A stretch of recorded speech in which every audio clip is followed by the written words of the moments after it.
Yes, good morning students. कल अपन ने पढ़ा टेंस में 3 पार्ट्स, प्रेजेंट, पास्ट, फ्यूचर। और उसमें मैंने आपको बताया कि सबसे पहले आपको सब्जेक्ट, वर्ब, ऑब्जेक्ट इनको पहचानना बहुत जरूरी है।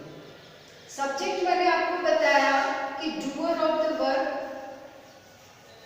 काम को करने वाला, और जो एक्शन इसके द्वारा किया जाता है वो क्या होता है, वर्ब। और जब हम इस एक्शन से, इस वर्ब से क्वेश्चन पूछते हैं और जो आंसर आता है वो होता है ऑब्जेक्ट। यानी now it is clear what is subject, what is verb and what is object. Now come to the topic present simple या present indefinite. Present indefinite in Hindi sentences, Hindi के वाक्यों में it ends with ता है, ती है, ते है। जैसे जनरली वो काम जो हमारी या तो हैबिट है या रूटीन, दिनचर्या, हैबिट मीन्स आदत, यानी जो हम हमेशा करते हैं, हमारी आदत बन गई है। रूटीन जो हमारी दिनचर्या, जो हमें करने ही पड़ते हैं हमेशा। और यूनिवर्सल ट्रुथ जिसे आप नकार नहीं सकते, प्रमाण सकते हैं। तो ऐसे वाक्य जिनके अंत में ता है, ती है, ते है आदि आते हैं वो प्रेजेंट सिंपल में हम उसको ट्रांसलेट कर सकते हैं। जैसे मैं प्रतिदिन उठता हूँ, नहाता हूँ, धोता हूँ, ये क्या है, हमारी रूटीन। मैं झूठ नहीं बोलता, ये मेरी आदत है। मैं चाय नहीं पीता, ये मेरी आदत है। मैं कॉफी पीती हूँ, ये मेरी आदत है। यूनिवर्सल ट्रुथ क्या हुआ, सूर्य पूर्व में उदय होता है, the sun rises in the east. इसको हम कोई चेंज नहीं कर सकते। तो ऐसी चीजें जो आपकी या तो हैबिट है या रूटीन है या यूनिवर्सल ट्रुथ है, वो किस में ट्रांसलेट होते हैं, प्रेजेंट सिंपल या इंडेफिनिट जिसे कहते हैं। अब देखिए, ये तो मैंने आपको बता दिया, जैसे बच्चे शोर मचाते हैं।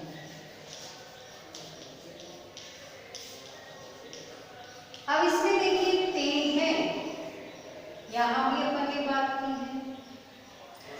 वह हमेशा जल्दी उठ जाती है, इसमें भी ती है। हमारा जो मैंने कहा है हिंदी सेंटेंसेस एंड विद ता है, ती है, ते है। ये तो हिंदी के सेंटेंस हुए।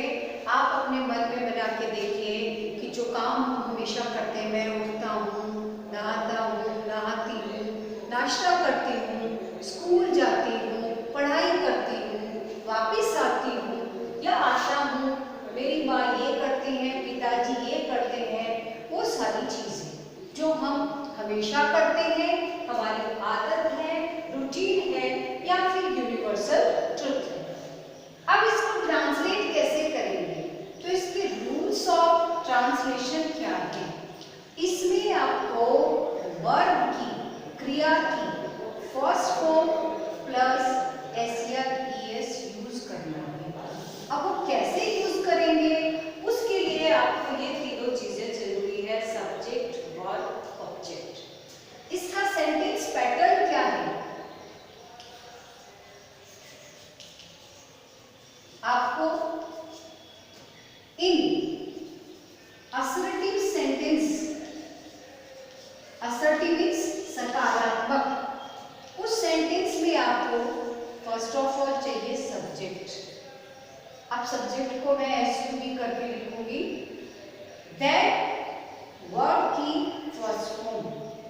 अब ये देखिए, ये एस या ईएस लगेगा या नहीं लगेगा, ये आपको ध्यान देना है। क्या होता है कि ही, शी, इट। और इसके अलावा भी कोई सिंगुलर नाउन हो, सिंगुलर मीन्स एक वचन, तो सिंगुलर नाउन के साथ वर्ब की फर्स्ट फॉर्म प्लस एस या ईएस लगता है। यानी अगर आपका सब्जेक्ट ही, शी, इट या कोई भी सिंगुलर है, सिंगुलर मीन्स एक वचन, तो इस वर्ग में एस या ईएस हमें जोड़ना पड़ेगा। लेकिन इसी का दूसरा रूल क्या है कि अगर आपका subject I, verb, you, they, we और इसके अलावा भी कोई प्लूरल है, प्लूरल मीन्स बहुवचन, तो आपको क्या करना होगा, सिर्फ वर्ब की फर्स्ट फॉर्म लगानी होगी, उसमें ये एस या एस जो हमने सिंगुलर में जोड़ा था वो यहाँ नहीं आएगा। तो आपको क्या करना है, सब्जेक्ट प्लस वर्ब की फर्स्ट फॉर्म प्लस एस या S depends on the subject. कि सब्जेक्ट सिंगुलर है तो लगा दीजिए, नहीं है तो नहीं लगाना, एंड देन ऑब्जेक्ट। ये आपका सेंटेंस पैटर्न हुआ। फुल स्टॉप लगाइए। कंप्लीट किसके लिए, असर्टिव वाक्यों के लिए। अब चलिए इनको ट्रांसलेट हम करते हैं, जो दो सेंटेंस मैंने दिए हैं। बच्चे शोर मचाते हैं, बच्चे प्लूरल है, चिल्ड्रन, ठीक है। चिल्ड्रन के बाद पहले मैंने देखिए ये पैटर्न आपको अगर फॉलो करते हैं, स्टेप बाय स्टेप चलते हैं, तो आपको कहीं कोई दिक्कत नहीं आएगी। How to translate a present simple tense sentence into English. Subject children, then verb. अब देखिए इस वाक्य में वर्ब क्या है, मचाना। तो मचाने को क्या कहेंगे, मेक। क्या, ए नॉइज। मचा क्या रहे हैं बच्चे, ए नॉइज, मेक ए नॉइज। अब देखिए इसमें मैंने इस मेक के साथ एस नहीं लगाया, क्योंकि हमारा जो ये रूल है वो कहता है आई, वी, यू, दे, वी के साथ, प्लूरल के साथ हम एस नहीं लगाते हैं। तो ये आपका फर्स्ट सेंटेंस ट्रांसलेट हो गया। अब ये दूसरा देखिए, वह हमेशा जल्दी उठ जाती है। अब इस सेंटेंस में सब्जेक्ट कौन है, वह है, शी। क्रिया क्या करती है, उठ जाती है, यानी गेट्स अप। अब देखिए मैंने इस गेट पे एस लगा दिया। She gets up. जल्दी को क्या कहते हैं, early, in the morning, everyday. हमेशा को क्या कहते हैं, एवरीडे, ऑलवेज। अब देखिए ये एवरीडे जो है ये आपके लिए ध्यान देने वाली बात है। इसे हम कहते हैं एडवर्ब ऑफ टाइम, यानी वो वर्ब जो आपको टाइम का आभास करता है।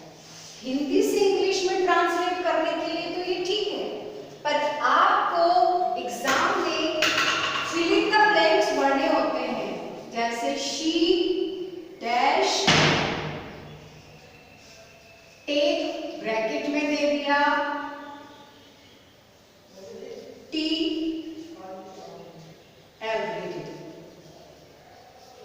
अब आपको इस एवरीडे से पहचानना है कि ये प्रेजेंट सिंपल टेंस है, तो यहाँ फिर आप रूल्स के अकॉर्डिंग यहाँ एग्जाम में क्या लिख के आओगे, टेक्स।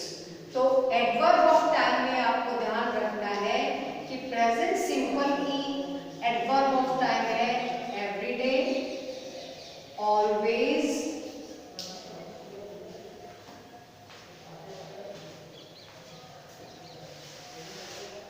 sometimes, usually, daily। ये क्या है, एडवर्ब ऑफ टाइम है, जो आपको बताता है कि ये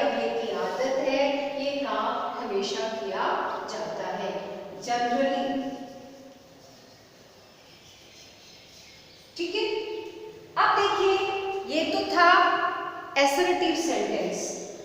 अब हम बताते हैं आपको कि नेगेटिव कैसे बनाया जाता है। नेगेटिव सेंटेंस बनाने के लिए, नेगेटिव का मतलब नकारात्मक, यानी जिसमें आपको नहीं, बच्चे शोर मचाते हैं वह हमेशा जल्दी उठ जाती है, तो क्या था, पॉजिटिव या असर्टिव सेंटेंस जिसे हम कहते हैं। अब देखिए इसको नेगेटिव में हम ट्रांसलेट करेंगे, तो पहले चिल्ड्रन वाला लीजिए, जिसमें प्लूरल होता है वो किससे नेगेटिव बनता है, डू से, डू एसर्टिव वर्ब आएगा इसमें, और जो सिंगुलर वाला है वो डज से बनता है, तो क्या होगा, children do not make a noise. ठीक, इसी तरह शी गेट्स अप, तो she does not gate up early in the morning. यानी सिंगुलर में आपने डज के साथ डज प्लस नॉट लगा दिया, तो नेगेटिव सेंटेंस का सेंटेंस पैटर्न आपको क्या फॉलो करना है, सब्जेक्ट, अगर आपका सब्जेक्ट सिंगुलर है तो डज लिखिए, अगर आपका प्लूरल है तो do plus note plus verb की फर्स्ट फॉर्म प्लस ऑब्जेक्ट। यानी अब ये जो एस या ईएस जो आपने यहाँ लगाया था, जब डज आ गया तो ये भी यहाँ से हट गया, ये आपको ध्यान देने वाली बात है। अब थर्ड बचा इंटरोगेटिव। इंटरोगेटिव मीन्स प्रश्नवाचक, यानी प्रेजेंट सिंपल का कोई सेंटेंस आपको दिया गया है तो उसका इंटरोगेटिव आप कैसे बनाओगे। उसी तरीके से आपका जो डू और does according to the subject जो आपको यूज करना है वो फर्स्ट में आ जाएगा, देन सब्जेक्ट, देन वर्ब की फर्स्ट फॉर्म प्लस ऑब्जेक्ट। अब आप यहाँ देखिए किसके लास्ट में वहां आपने फुल स्टॉप लगाया या मार्क ऑफ इंटरोगेशन लगाया। इसके अलावा एक इंटरोगेटिव तो हेल्पिंग वर्ब से बना तो डू डज लगा दिया हमने, दूसरे इंटरोगेटिव बनते हैं डब्ल्यू एच या एच शब्द से, जैसे व्हाई, हाउ, व्हाट, तो इनसे बनने वालों में भी क्या होगा, इनके प्लस आपको डू और डज ही लिखना पड़ेगा, देन सब्जेक्ट, देन वर्ब की फर्स्ट फॉर्म, ऑब्जेक्ट आ भी सकता है और नहीं भी आ सकता है, और मार्क ऑफ इंटरोगेशन लगाना है। अब इसमें क्या करना है आपको, सेंटेंस कैसे चेंज करेंगे देखिए जरा, जैसे अभी था children make a noise, negative बनाया तो children do not, she gets up, she does not. अब इन्हीं का हम डू डज आगे ले आएंगे, do the children make a noise और मार्क ऑफ इंटरोगेशन। ऐसे ही does she get up early in the morning.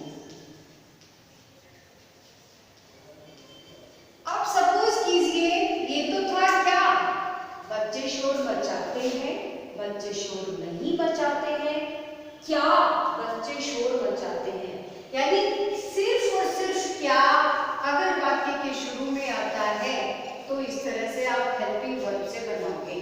लेकिन यही क्या क्यों अगर सेंटेंस के बीच में आ जाता है, जैसे वे शोर क्यों मचाते हैं,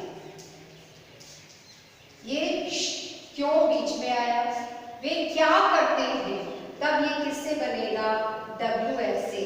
तो कैसे बनाएंगे, Why do children make a noise? समझ गए सभी? एक बार दोबारा से रिवाइज कीजिए। हिंदी सेंटेंस ताहती है जो कि आपको हैबिट, रूटीन या यूनिवर्सल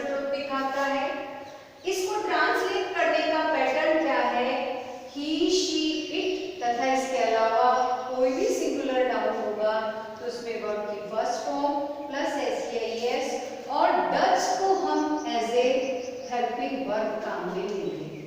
दूसरा इसका क्या है, आई व। आई जनरली आप क्या कहेंगे, ये सिंगुलर है, लेकिन आई में इंग्लिश में जो रूल अप्लाई होता है वो है आई यू दे वी। इसके अलावा कोई प्लूरल है तो उसमें वर्ब की फर्स्ट फॉर्म तो आएगी, लेकिन वो एस जो हमने सिंगुलर के साथ ऐड किया था वो नहीं आएगा। और इसमें डू को हम as a helping verb use करेंगे। असर्टिव सेंटेंस का पैटर्न क्या होगा, आप अपने दिए हुए सेंटेंस का सबसे पहले सब्जेक्ट लिखिए, देन वर्ब लिखिए, फिर आपका सब्जेक्ट सिंगुलर है तो एस लगाइए, और सिंगुलर नहीं है प्लूरल है तो मत लगाइए, देन ऑब्जेक्ट लिखिए। इस पैटर्न को फॉलो करके आप असर्टिव सेंटेंस जैसे ये दो एग्जांपल दिए वैसे बना सकते हैं।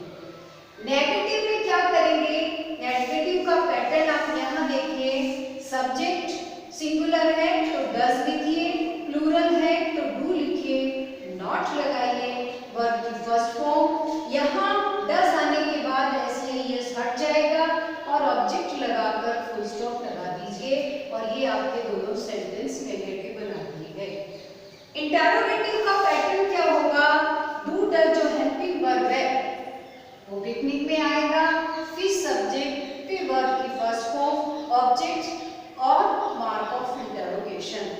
WH वर्ड से बनने वाले यानी इंटरोगेटिव वर्ड से बनने वाले जो इंटरोगेटिव सेंटेंस हैं उनमें भी यही पैटर्न फॉलो होगा।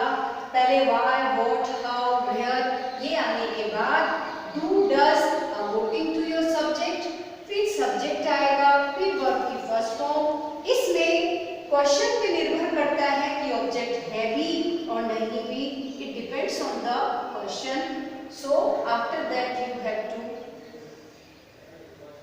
Interrogation, mark of interrogation. ये आपका पूरा प्रेजेंट सिंपल टेंस कंप्लीट हुआ। अब आप छोटे छोटे सेंटेंस जैसे मैंने आपको बताया है, जैसे मैं हमेशा उठता हूँ, कितनी बजे उठता हूँ, या आपकी जो भी रूटीन है, माँ सब्जी काटती है, जो सेंटेंस ता है पी से एंड होते हैं उनको ट्रांसलेट कीजिए, कोशिश कीजिए, और साथ में ये ध्यान रखिए कि जो ये एडवर्ब ऑफ टाइम जो अभी मैंने आपको लिखवाई थी, everyday, always, sometimes, generally, usually, इनका प्रयोग भी आप ध्यान से देखिए। अगले में अपना नेक्स्ट सेंटेंस जो नेक्स्ट टेंस